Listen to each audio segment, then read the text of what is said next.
Now, if you've tried sketching animals, you'll know how very varied their faces are. There's an almost infinite variety.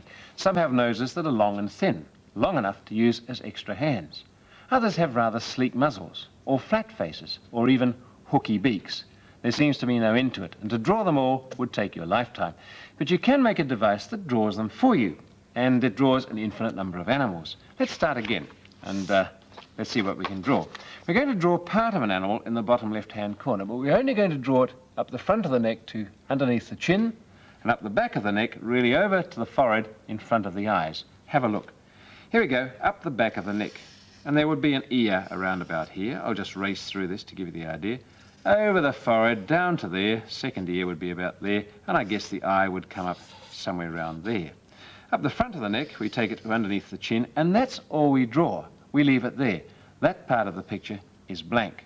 Well, I've done a better one here, and you can see how it turns out. Use a nice bright colour. It makes the thing look more attractive. The next thing you have to do is to take these lines where they've stopped, and using either a thin nail or a thick pin, poke a hole there, at the end of that line, and there, at the end of that line. And the only other thing you need is really this. It's a thin chain. Not hard to get hold of. A bit of broken jewellery will often have that, an old locket or something. Nothing valuable, just a very fine, flexible chain. And with a pin, you can poke that through this hole here. There it goes, through the hole, and it comes out the other side. So if I turn that over, you can see there's the chain poking through, and I can use a bit of sticky tape to trap it down there. That's the bottom of it. And I do the same thing up at the top. There's that end of the chain. Once again with the pin, trap the end of it in that link, poke it through, and once again stick it on the other side with the sticky tape. Well, I've done that too, and this is the finished result. And as you can see, that's the drawn part of the animal, and the chain does the rest.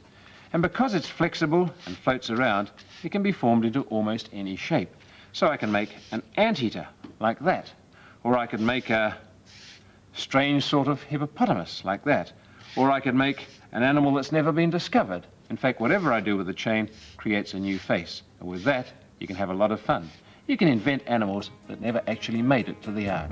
Curiosity.